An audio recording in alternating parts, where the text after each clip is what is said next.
Mwiriwe canke mwaramutse bivanye naho buri umwe wese aherereye, bakunzi bacu mukunda kandi mugakurikira inkuru n'ibiganiro dutambutsa kuri ino shene yanyu ari nayo yacu ya YouTube Shiramatsiko TV. None n'umwanya w'amakuru agezeko aba ariko aragarukwako cane irya nino kuri iri genekerezo rya 20 z'ukwezi kwa gatandatu umwaka wa 2026. Hari amakuru yihutirwa cane tugira ngo tubashikirize ariko aravugwa cane irya nino, amakuru tuza gushimikira cane cane ko ariko aravugwa mu mutekano. Ngibara rigira ngo rigwe. Perezida Evariste Ndayishimiye yafashe ingingo ikomeye cane kuri ubu ngubu ngo muri wa murwi w'abantu 100 bivugwa yuko bamubangamiye muri leta yiwe, batuma adafata ingingo ngo zishirwe mu ngiro, batuma yifatira mu ntoke igitoro ariko n'ubundi bikanka igitoro kikabura mu Burundi. Babategetse avuga yuko babujije yuko haza igitoro mu Burundi kuko ngo himirije kuba kudeta. Babategetse avuga yuko bafise amasitasiyo bashize mu ngo zabo. Babategetse avuga yuko bamunaniza muri leta yiwe. Kuri ubu ngubu yafashe ingingo ikomeye cane, bamwe boba bagira ngo bapfungwe abandi bicwe muri kino gihe himirije amatora kugira ngo amatora azabe Perezida Evariste Ndayishimiye afise umutuzo. Ngo nimba ari abantu bamuraje itiro, ni abantu bariko baramurwaniriza mu butegetsi nk'uko amasoko yacu abivuga. Muri ano makuru turaza kugaruka ku makuru ahambaye cane ajanye n'inyinyurana ribandanije kuba hagati ya Perezida Evariste Ndayishimiye umukuru w'igihugu c'u Burundi ndetse n'abavugwa yuko bariko baramurwaniriza mu butegetsi indani mu mugambwe, mu biro vyiwe muri Ntare House, ndetse n'abanyagihugu muri rusange cane cane ngo hoba hagwiriyemwo abarwizatungo bavuga yuko intwaro ya Perezida Evariste Ndayishimiye ari intwaro y'igikenye, ari intwaro y'umukazo, kuko nyine yoba yarabakoze ku munwa nabo nyine batakironka, maze umunwa Ndayishimiye ukaronka ico ufungura, maze amafaranga nayo akaja mu mufuko wiwe, mu gihe abanyagihugu bandi cane cane abanyagihugu bato bato ndetse n'indi mirwi itandukanye ngo yoba yarahombeshejwe cane na Perezida Evariste Ndayishimiye. Abakozi ba leta bato bato kuri ubu ngubu batagishobora kubaho bivanye n'uko ibintu vyazimvye kandi agashara kabo akaba ari gace cane, bakaba batarashoboye guhunga nk'uko abandi bagize iminsi barabikora. Kuri ubu ngubu iyo mirwi yose ikaba iriko iraca ku biti no ku mabuye kugira ngo Ndayishimiye abe yahagarikwa. Hari amakuru twababwiye avuga yuko hari abariko barahanura, hari umurwi w'abajenerali ndetse na bamwe mu badede bariko barahanura Ndayishimiye kuba yatanga imihoho hakiri kare, kuko ibigiye gukurikira ari ibintu biteye ubwoba, kuko bigaragara yuko Ndayishimiye vyamunaniye gutwara igihugu. Muri kano kanya turaza kubabwira ivyo amasoko yacu yahejeje gushira ahabona, ariko ikiraje inshinga gikomeye cane kubwo amasoko yegereye umukuru w'igihugu Perezida Evariste Ndayishimiye nibijanye n'abantu 100 iperereza ryiwe ryamuhaye ku rutonde ko aribo babangamiye ubutegetsi bwiwe, harimwo abamwegereye, bamwe mu mugambwe CNDD FDD ndetse n'abandi barundi batandukanye. Bivugwa yuko abariko baraca ku biti no ku mabuye kugira ngo bananize ingingo za Perezida Evariste Ndayishimiye. Muri ano makuru turaza kugaruka kubiko biravugwa kurongoye ibiro bikuru by'igisirikare c'u Burundi General Prime Niyongabo, Gervas Ndirakobuca mukuru w'inama nkenguzamateka, Reverien Ndikuriyo mukuru wa CNDD FDD, Giras Daniel Ndabirabe umukuru w'inama nshingamateka ndetse n'abandi bategetsi bakomeye cane banugwanugwa yuko Ndayishimiye bagira ngo abakorereko. Ariko nanone amasoko yacu akavuga yuko Ndayishimiye ashobora gusanga ariko aricukurira iva ku mpanda bivanye nuko abo nyine agira ngo arwanye bamusumvya inguvu. Muri kino gihe amatora ya 2027 arashobora gusiga Uburundi ari umunyota bivanye nuko abategetsi b'u Burundi batita ku neza y'abanyagihugu ahubwo bakita ku njyane zikomeye cane ndetse no kubandanya kurwanira umwina w'ubutegetsi ndetse umwina w'ibibanza bikomeye hako bita ko guteza imbere igihugu ndetse n'abanyagihugu. Kuri ubu ngubu igihugu caguye mu isanganya.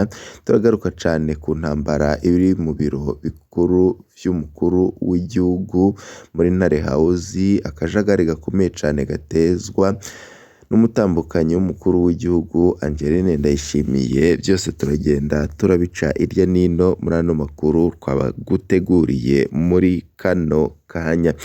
Sivyo gusa kandi muri ano makuru turaza kubabwira ku bijanye n'ubwicanyi bubandanyije kuba ndanse nga mu gihugu c'u Burundi. Turaza kubabwira ibiriko birabera mu ntara ya Gitega, aho babiri batowe bamanitswe ku mugozi ku munsi umwe, amakenga akabandanya kwiyongera.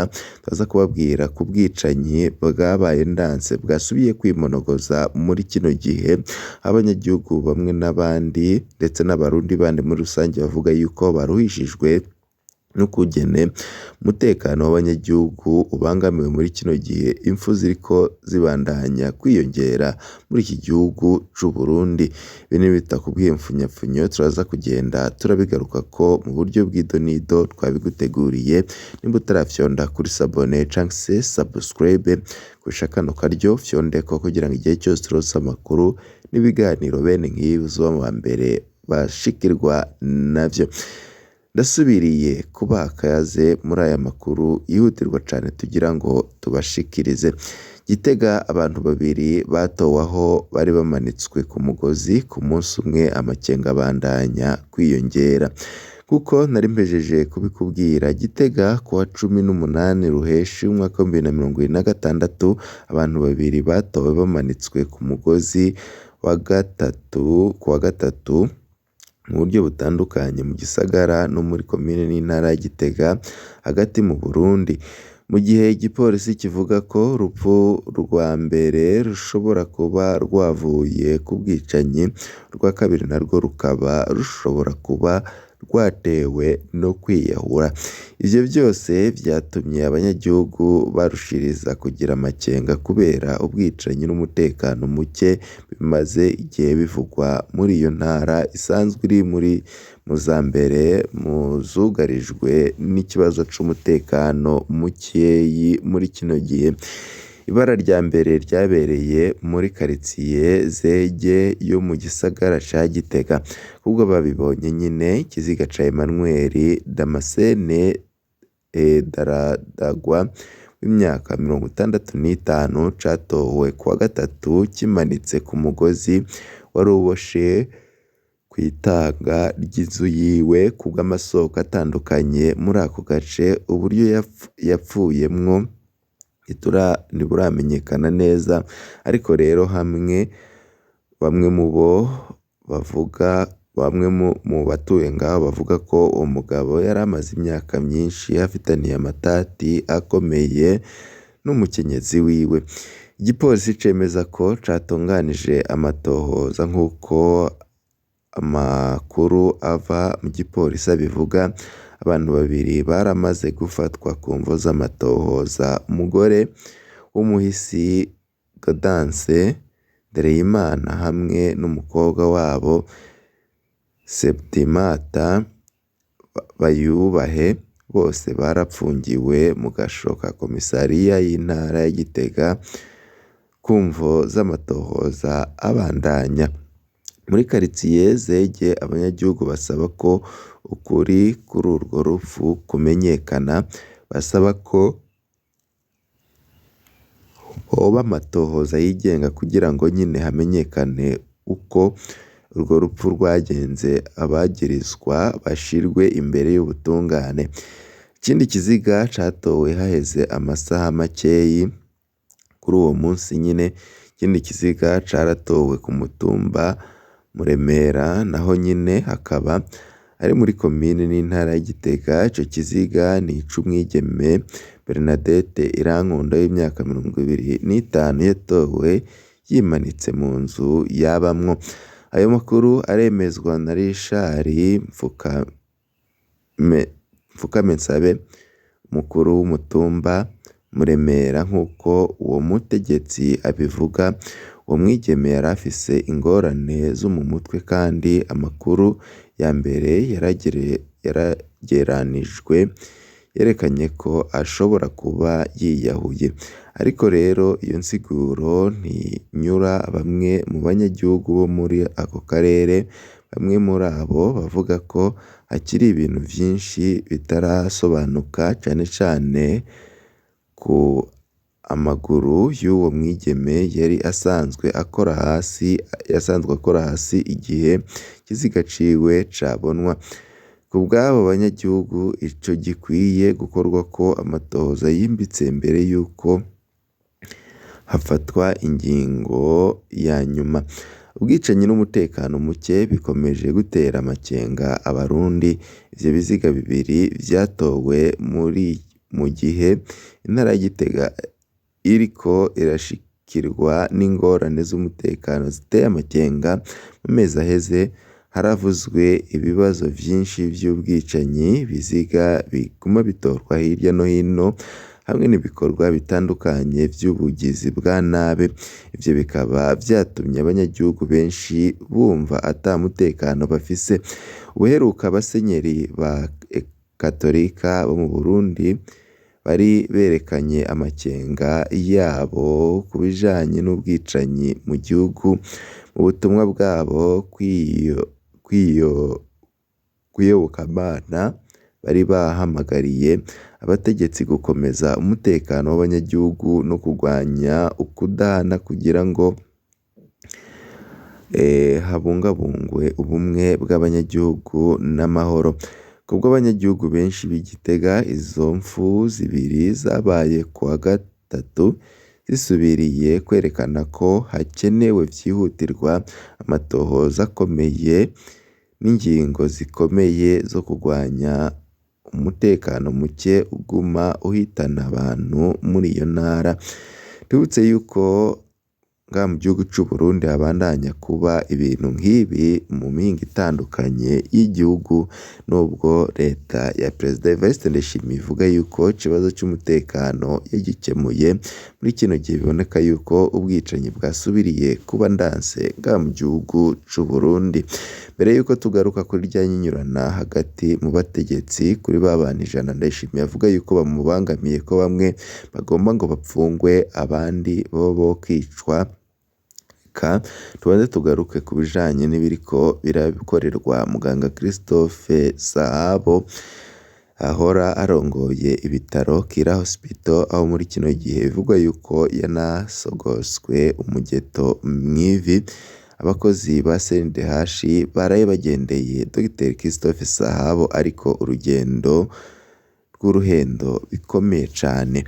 Amakuru yo kwizera avuga iki kuri uwo murwi CNDH bivugwa yuko wikuyeyo? Umurwi CNDH waraye ugendeye muganga Dr Christophe Sahabo apfungiwe mw'ibohero. Ikimenyetso kibandanya gushimangira ko uyo murwi nyine utigenga na gato, kuko vyiganwa na Antoni Kaburahe. Abakozi batatu barashikiye Dr Christophe Sahabo baramuganiriza, ariko rwabaye urugendo rwo kwiyoberanya kuko ntibigeze batohoza ku vyashikiriye ivi ry'uburyo bwa Dr Christophe Sahabo, kugira ngo vyitwe ko CNDH yagendeye inzirakarengane Dr Sahabo. Hakozwe umukenyuro kurungikayo delegasiyo ifise ububasha buke cane. Aho bagarukira iyo delegasiyo irafise ububasha, ariko ikagira naho igarukira. Harungitswe abakozi batatu ba CNDH bagizwe n'uwujejwe ubushakashatsi muri CNDH hamwe n'abimenyereza abazwi nk'abastagere babiri. Abo bantu batatu barungitswe nta bubasha bafise bwo gutohoza amabi ari ku rwego rwayo Dr Sahabo yakorewe. Ingingo ya 45 mu mategeko agenga CNDH ategekanya ko urugendo nka rurya rwategerezwa kurungikwamwo umukomiseri wa CNIDH. Uyu niwe amategeko ya CNIDH aha ububasha bwuzuye bwo gutohoza. None ni kuki CNIDH yaciye irungika abakozi badafise ububasha bwo gusuzuma uko ivi rya Dr Sahavo ryifashe? Anthony Kaburahe avuga ko uru rugendo ubutegetsi butarwifuza ariko basanze rwopfa gukorwa. Ibi vyakozwe uku kugira ngo mu rugendo arimwo i Geneve Musenyeri Blaise Nyababo arongoye CNDH azotangarize amakungu ko umurwi arongoye uharanira agateka kazina muntu mu Burundi wagendeye inzirakarengane Dr Sahabo. Mu nama ya ONU yiga ku gateka kazina muntu izorangira kuwa ndwi z'ukwezi kw'indwi mwaka wa 2026. Umukuru wa CNDH niyatangaza ko bagendeye Sahabo ntazoba abeshe, ariko bizoba bisa nk'ikinyoma kuko naho urugendo rwabaye ntaho rutaniye n'urutarabaye. Ico bikoze urugendo ntirworeka kurukenguruka mu masoko yacu ko rwagenze kose navyo nyine birafise ubutumwa bitanga ku matohoza ya Anthony Kaburahe avuga ko agahomeramunwa kakorewe Dr Christophe Sahabo mw'iperereza kuba CNDH yahisemwo kugendera Dr Sahabo ariko ntitohoze ku vyatangajwe na Anthony Kaburahe bisigura ko CNDH hamwe n'abategetsi bawukoresha bemeje ko ivyuko iperereza ryasogose umugeto wokeje mw'ivi rya Dr Sahabo ari ukuri gukomeye cane, nkuko nyine twamye tubibabwira kuri no mbonesha kuri biriko birabera mu Burundi ni ibiki.